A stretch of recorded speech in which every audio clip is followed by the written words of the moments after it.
nessa travessia com as informações que eu fui solicitando e que hoje praticamente tudo que vocês têm conhecimento eu também tenho, só que o meu está documentado num procedimento administrativo, certo? Bom, então, eu penso que nós...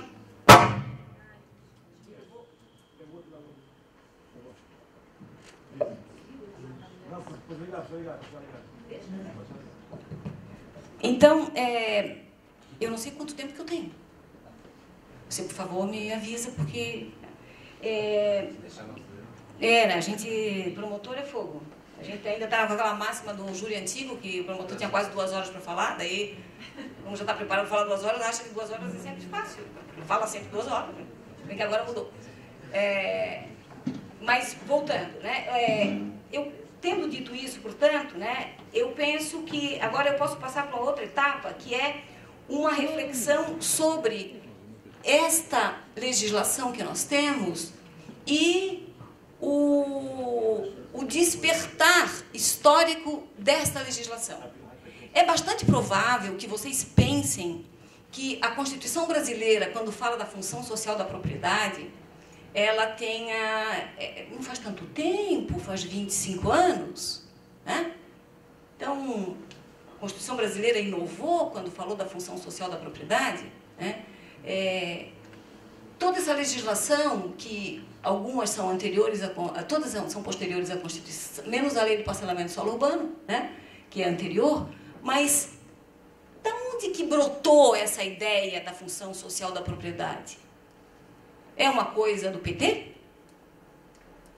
É uma manifestação de ideologias socialistas ou comunistas? Vocês já se perguntaram isso? De onde vem isso?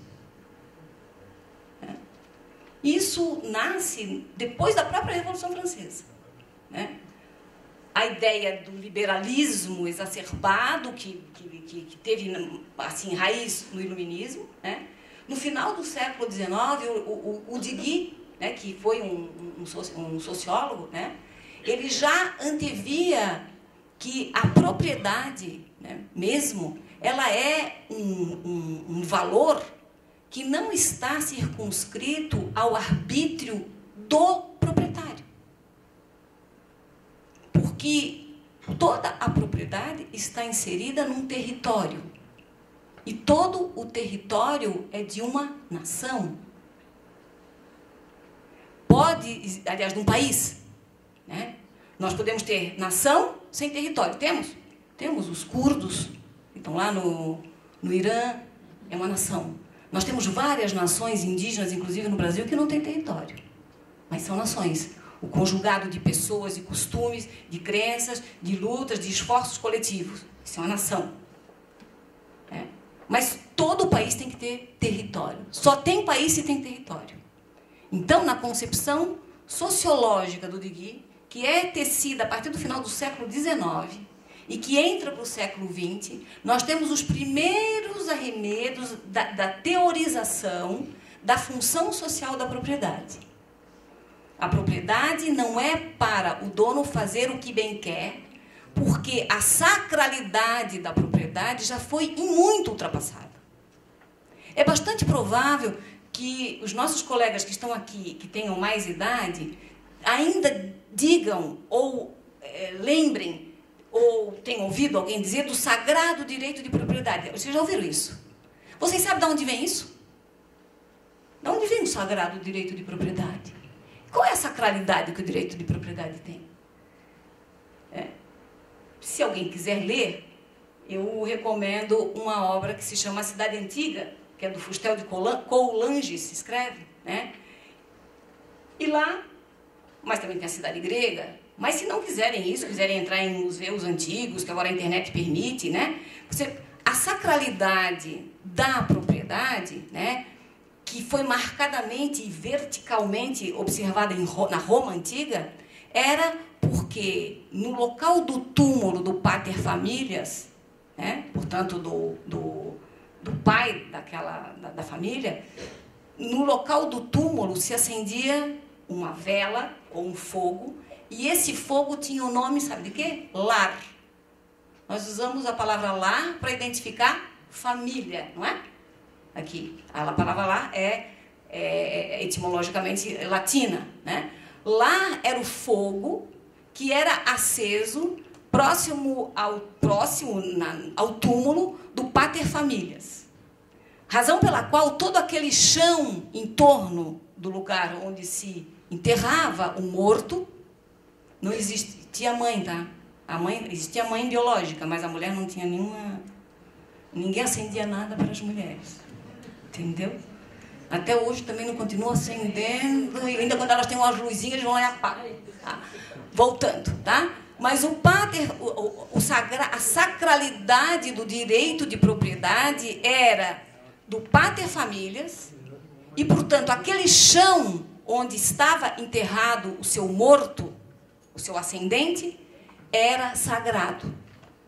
Sagrado por causa que ali tinha um túmulo. Então, a ideia de propriedade permaneceu com essa associação de sacralidade até quando, né, os mortos eram enterrados nos próprios espaços em que as pessoas se ocupavam, né? Quando nós vamos ter a Igreja Católica, essas coisas vão se modificando, né? E agora vou dar um salto enorme na história, né? E nós vamos, então, para o final do século XIX, né? Em que as ideias do próprio iluminismo, né? Que a autoridade da fé cede espaço à autoridade da razão, né? E a racionalidade admitindo lógicas de igualdade, né? Que a fruição da fraternidade, da igualdade, das oportunidades exigiam que se tivesse um novo olhar sobre essas relações do Estado com a propriedade privada. Então, a estrutura sociológica, a racionalidade que vai bater na configuração de um direito de propriedade sacralizado e, portanto, intocável, foi a ideia de função social da propriedade. A propriedade atende à sociedade. Tanto é que eu não posso botar na minha casa, no terreno da minha casa, algum tipo de produto que contamine o lençol freático. Não posso entender que o pedaço do chão onde está a minha casa, eu sou dona do lençol freático que está ali embaixo. Eu não sou dona do subsolo, como eu não sou dona do que está acima. Não somos donos. A propriedade perdeu a sacralidade. E isso não é nada novo. A novidade no Brasil foi apenas a enxertia desta expressão no texto. Mas se vocês olharem já julgados anteriores à Constituição de 88, a ideia de função social da propriedade já existia. Porque a ideia, a razão, por isso que eu digo que as ideias precedem aos atos. Por isso que nós temos que ter um imaginário rico, construtivo, por isso que nós temos que ter escolas que produzam seres pensantes, né? Porque só quem pensa transforma, né? Então, o pensamento que orientou a transformação da sacralidade da propriedade na propriedade voltada para a sociedade, né? Ela não é nova. E vejam só, ela vai entrar na Constituição da França no final do século XIX, ela vai entrar na Constituição de Weimar no começo do século XX, né? Ela é repetida em constituições europeias do século XX todinhas. Né? Então, vejam, eu não sei quem foi a Paris, também não precisa ir. Você pode ir agora fazer uma viagenzinha no Arco do Triunfo, né? Ali na Champs-Élysées, você pode fazer pelo Google Chrome, Google Earth, né? Você pode fazer. Se vocês olharem a história daquele lugar ali, é muito interessante, Catone, você deve saber disso bem mais do que eu, né? Mas, depois de Napoleão, apareceu o famoso Barão de Haussmann, você já deve ter ouvido falar, né? E a ideia dele era de transformar, de dar espaços para a cidade viver, né? De transformar, de colocar o parisiense em frente à beleza, porque a beleza é capaz de fazer que você transforme as coisas, que você cuide da cidade e que a cidade seja um lugar amado pelas pessoas.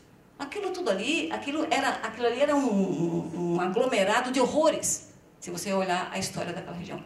E olha a máxima do Confúcio, né? Imagina se aquela região tivesse ficado, aquele aglomerado, como se fosse uma área periférica, como nós temos hoje, tudo uma destruição, tudo um horror, né? Eles fizeram uma apreciação do futuro, né, para evitar desgraças futuras, produzir a beleza, né? Então, vejam como a concepção que nós podemos dar ao futuro exige uma consciência do que é propriedade e de como a cidade é mais importante do que a propriedade. É tão verdade, gente, que a construção mental do solo criado, né? Todo mundo sabe o que é o solo criado? Ninguém sabe o que é solo criado? O que é solo criado? Nós temos o chão. Todo mundo sabe o que é o chão, certo? Eu tenho o direito a construir tudo que eu quero? Não. Eu tenho todas essas limitações aqui, né? As legislações no Brasil foram aperfeiçoando, né, até os coeficientes de ocupação desse solo, né? E se chegou à máxima da previsão das melhores cidades, né, em que o direito de construir, né, tem um limite ao direito de construir. E a verticalização das cidades implica uma reprodução de solo, ou não? Eu tenho o chão da minha casa, que tem 360 metros quadrados. Então, eu posso fazer o edifício que eu quiser nos 360 metros quadrados? Não. Eu tenho que respeitar os recursos, eu tenho que ver se no plano diretor eu posso fazer quantos pavimentos, eu tenho que ver a questão da inclinação por causa da incidência do sol, eu vou ter que respeitar tudo isso. Mas cada piso ali é um novo solo. É um novo solo, né? Então, isso se chama solo criado. E o solo criado é do dono do chão? Não necessariamente. Ele tem direito a solo criado? Não. Só se ele fizer todo o processo de licenciamento, senão ele não tem. Então, não existe nem direito adquirido a solo que vai ser criado, por exemplo. E eu sei que tem pessoas que dizem que tem direito adquirido a fazer o que bem entender na sua propriedade. Ninguém tem esse direito. Nem eu, e nem ninguém, e nem o próprio Estado. E nem o município tem direito de fazer o que bem quiser, até no seu próprio terreno dominial. Não tem condição, né? Então, essa construção da função social da propriedade abriu a cabeça, sobretudo dos urbanistas, dos técnicos na construção das cidades, dos arquitetos, para outras realidades que a ideia de direito pessoal da propriedade ou direito sagrado de propriedade não permitia, né? Então, vejam, a cidade eu sei que está na hora, né? Já está na hora, né? A cidade, ela tem que observar, eu vou resumir agora, né? Ela tem que observar o princípio fundamental da função social da propriedade, né? E a possibilidade de você transformar uma cidade, vou terminando agora, porque eu sei que já está na hora, né? A possibilidade que nós temos agora de mudar São José, né? De projetar São José, porque nós temos muitas possibilidades. O plano que eles levantaram mostrou para nós várias coisas, para mim, sobretudo, né? Primeiro, nós temos um problema que é do mundo todo, mas, sobretudo, é do mundo ocidental, que é a lógica demográfica, que hoje já se tem uma ideia de um bug demográfico. A ideia de que o país ia crescer indefinidamente, e, portanto, isso já não existe mais, né? Todos os estudos demográficos apontam para isso. Portanto, nós podemos, com essa verdade demográfica que foi observada pela equipe, né, antever que daqui a 40 anos, acho que 40 anos, em 2045, nós vamos chegar ao máximo de população em São José. E daí nós vamos ter declínio e voltaremos a ter a população que temos hoje. Isso é um indicador para corações que tenham muita cobiça. Também. Porque isso não vai crescer toda a vida. Entendeu? Outra coisa, se as coisas não vão crescer tudo isso que se supõe, né, nós podemos produzir uma cidade extraordinariamente melhor. Né? Isso é muito importante que a gente conheça. Né? E a observância, né, e as questões demográficas, hoje demografia é um grande estudo. Tanto, não é só para a questão da aposentadoria, né? e da impossibilidade de gerir sistemas de aposentadoria que a gente está vivendo no mundo todo, e o Brasil está de frente para essa questão. Mas os efeitos desse bug demográfico, eles foram observados, né? E eles apontam que nós podemos adensar, né? Pode haver adensamento populacional em áreas que já tenham alguns recursos, né? E dificultar a implantação desse espraiamento da cidade, né? Sobretudo para áreas que a gente tem em São José, áreas inundáveis. São José, gente, eu não sabia. Eu fui atrás daquele material que eu recebi, das cartas geotécnicas, dos estudos que foram feitos pelo Ministério da Cidade. Entrem no site do Ministério da Cidade. São José tem áreas completamente problemáticas, sujeitas a deslizamentos sérios, gravíssimos. Tá? Ora, nós não podemos ser irresponsáveis ao ponto de deixar essas áreas serem ocupadas. Porque todos nós pagamos. Vocês têm ideia de quanto foi o prejuízo de Santa Catarina de 95 a 2005, num trabalho que foi publicado, que eu tive acesso, né, com áreas desmoronadas e atendimento de populações? 4,75 bilhões. Sabia disso? 4,75 bilhões de reais nós, brasileiros, pagamos. E aí, quando você tem um déficit dessa ordem que estamos vivendo, a gente não sabe por quê. Né? Então, os desastres que nós não impedirmos de acontecer, pela regulação que nós podemos fazer hoje, nós pagaremos com os nossos impostos, com a nossa dor, com a escola que não... Né? Um menino que ontem fiz audiência de apresentação, um menino com 12 anos, não sabia onde é que estava o nome dele, mas ele está na escola, na 6ª série. Não sabe onde é que estava o nome dele, não conhece o sinal gráfico do nome dele. Né? Todos os problemas, gente, que nós produzimos, né?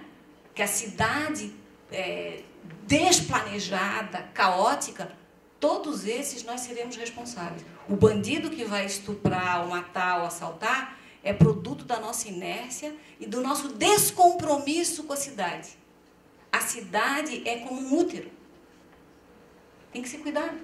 Hoje nós sabemos que as mães têm que fazer pré-natal, porque muitas moléstias das crianças são vistas por exames. Né?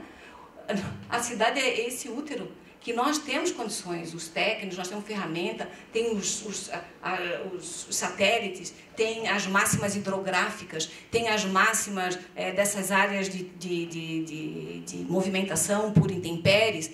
Tudo isso são saberes científicos que se acoplam a esse conjunto normativo. Esse conjunto normativo já tem que balizar a todos, sob pena de responsabilizar quem não obedece. Mas, agregado a isso ainda, a gente tem um estoque muito fecundo de informações técnico-científicas que mostram como deve ser a cidade, como deve ser o licenciamento, por que não deve ser licenciado. Né? Tudo isso já está disponível.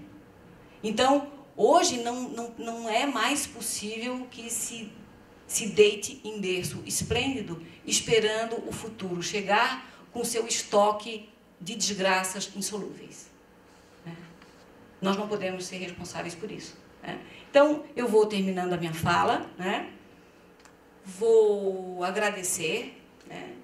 E quero usar um muito obrigada, né? Aquele muito obrigada de São Tomás de Aquino. Né? Dizia o São Tomás de Aquino que existem 3 graus de gratidão. Né? Existe um grau que é intelectual, portanto superficial. Existe um grau médio, que é um grau emocional. E existe um grau fecundo, né? Que é o grau mais íntimo, né? Que é o grau do vínculo. Né? Daí ele vai dizer que é por isso que em certas línguas, como o inglês, você diz thank you. Você agradece. É só uma revelação intelectual, como se fosse só um ato de polimento. Né? O muito obrigada no nível médio, né? É aquele obrigado em que você dá graça, você louva o outro, né? E você vai ter, então, muitas graças, grazie no italiano, né? E só o português, sabiam disso? Só o português teria, eu até me arrepio, recepcionado a gratidão no 3º grau. Porque no português a gente diz muito obrigada, as mulheres. E os homens dizem muito obrigado. Isso significa, em latim, oblácio. É estar enlaçado. É estar vinculado. Eu me sinto vinculada com vocês da equipe técnica, né? Me sinto vinculada a esse município, né? A essa comarca, na qual estou há 11 anos. E grande parte da minha construção como pessoa, porque a construção de um ser humano, ela é sempre incompleta, portanto, eu ainda me construo. Eu tenho muito obrigada a todos vocês que vêm de todos os lugares desse município, que são representantes dessa sociedade, para os quais eu ainda presto o meu trabalho e tento me esforçar, mas eu agradeço, né? Eu tenho muito obrigada, eu estou vinculada a vocês. Muito obrigada.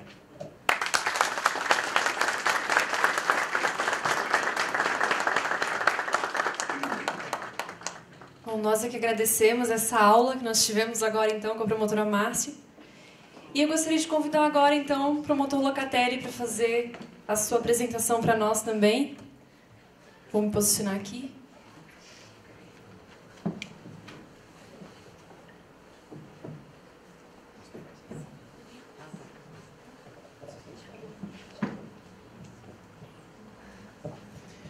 Boa noite a todos. É um prazer muito grande estar aqui em São José, na presença de todos os representantes aqui de várias regiões. Queria agradecer imensamente o convite e, assim como a doutora Márcia, eu me sinto lisonjeado de poder estar aqui hoje. Nesses últimos 2 anos eu tenho percorrido o Estado falando em vários municípios que estão tratando do plano diretor, ou colegas nos convidam, ou próprios municípios, e isso tem sido muito, assim, um aprendizado muito grande para mim, de conhecer essa participação democrática, esse interesse da sociedade. Aqui em São José não é diferente. Então, meus parabéns a todos os que estão trabalhando no âmbito do município, de fazer esse trabalho hercúleo, como a Márcia lembrou, porque é impressionante, né? Toda essa dimensão que está sendo dada da participação popular, de compilar essas informações e entregar realmente um plano participativo. É muito difícil isso acontecer, e a gente tem presenciado em vários locais o Ministério Público questionando vários planos diretores pela essa ausência, que a participação popular não é apenas um ato simbólico, ele é um ato vinculativo, obrigatório para que esse documento exista, né? E é interessante a gente presenciar, eu já dizia o Nelson Rodrigues, que no nosso país, assim, o improviso é tão forte, tão bem feito, que parece planejado, né?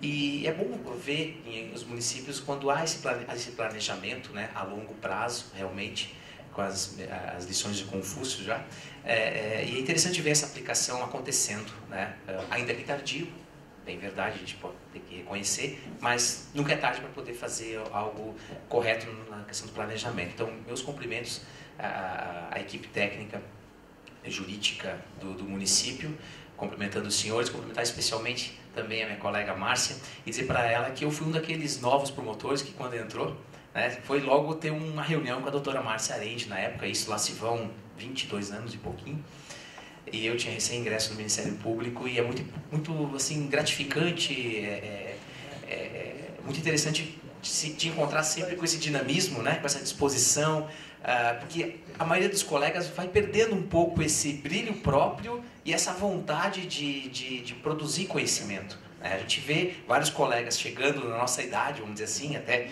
eu um pouco mais novo, né, de carreira, um pouco mais de 20 anos, mas há um desgaste, uma desilusão com a profissão, tendo em vista que a gente só trabalha com apagando fogo, apagando incêndio. Eu lembro que fiquei 2 anos e meio na capital, sendo promotor do júri. Eu sempre falava no júri que a primeira profissão a ser extinta para o bem da sociedade era do promotor de justiça. Porque nós só entramos na discussão porque algo não deu certo. porque alguém deixou de fazer alguma coisa, porque algo está errado, né? Seja a questão de crimes, de improbidade, enfim, desrespeito a normas ambientais. Então, a evolução da sociedade passa pelo primeiro desemprego do cargo do promotor de justiça, né?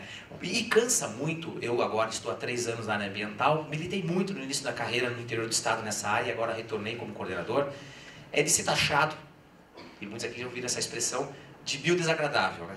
O promotor de justiça é o biodesagradável da vez. É ele que emperra o crescimento da cidade, ele que está entrando com ações ou chamando o município para corrigir isso, aquilo. E, na verdade, temos que criar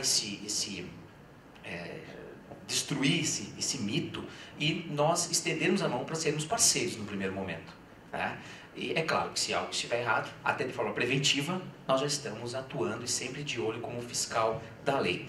E os municípios, em várias reuniões com prefeitos, é interessante que em umas reuniões mais recentes os prefeitos têm dito assim: eu nunca mais celebro TAC com o Ministério Público. Promotor me chama, eu não quero mais celebrar TAC. Isso não encontra até de prefeitos, muitos prefeitos.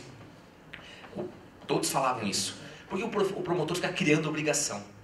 E cria obrigação de fazer isso, e cria obrigação de fazer aquilo e tal, e cria obrigação. Aí eu não me aguentei, Márcio, eu pedi a palavra me atravessando assim. Só queria esclarecer, antes de continuar esse diálogo, de que o promotor de justiça, o Ministério Público em si, quando celebra um TAC, quando ele entra para resolver um conflito nesse inquérito civil, por exemplo, ele não está criando nada. Nada. Quem cria a obrigação é o legislador, e aqui nós temos representantes do legislativo. É o vereador, através de um plano diretor aprovado na Câmara, que vai criar regras. É o Congresso Nacional.